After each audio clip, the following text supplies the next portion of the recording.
भाजपचे खासदार अनिल बोंडे यांना पुन्हा एकदा अज्ञात क्रमांकावरून शिवीगाळ आणि धमकीचा फोन आल्यानं खळबळ उडाली आहे। या गंभीर प्रकरणाची माहिती मिळताच राजापेठ पोलिसांनी तत्काळ तपासाला सुरुवात केली। अल्पावधीतच वरुड तालुक्यातील एका युवकाला ताब्यात घेतलं।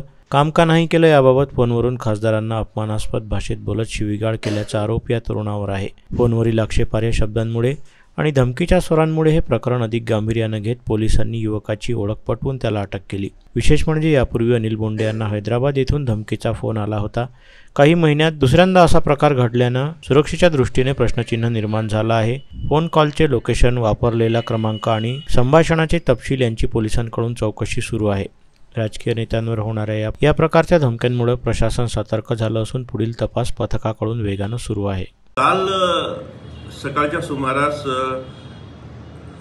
माननीय खासदार बोंडे साहेबांचे स्वीय सहाय्यक रविकिरण वाघमारे यांचा हे पोलीस स्टेशन राजापेठ येथे आले आणि त्यांनी सांगितलं की माननीय खासदार अनिल बोंडे साहेबांना एका अनोळखी नंबरवरून त्यांना धमकी देण्यात आल्याचं त्यांनी कळवलं। त्यानुसार मग इथे आपण दखलपात्र गुन्हा दाखल केला आणि त्या मोबाईलचे लोकेशन काढून आपण वरुडवरून त्या आरोपीस ताब्यात घेतलेले आहे।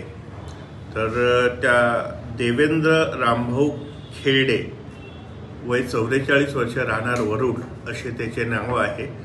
त्यांनी काहीतरी त्याचा खाजगी कामासाठी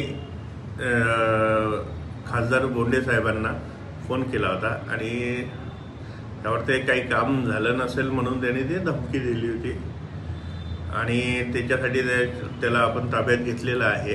त्याच्यावर योग्य ती कायदेशीर कारवाई करण्यात येईल। यापूर्वी देखील बोंडे साहेबांना हैदराबादवरून फोन आला होता, त्या संदर्भात काही लोकेशन ट्रेस झालं का? ॲक्च्युली तो ईमेल आला होता, तशी त्यांनी त्यांच्या स्वीय सहाय्यकांनी इथे तक्रार दिलेली आहे। त्या ईमेलचे आपण ट्रेस करत आहोत, सायबरची मदत घेऊन त्यामध्ये काम सुरू आहे। लवकरच त्याही गोष्टीवर त्याही आरोपीवर कारवाई करण्यात येईल।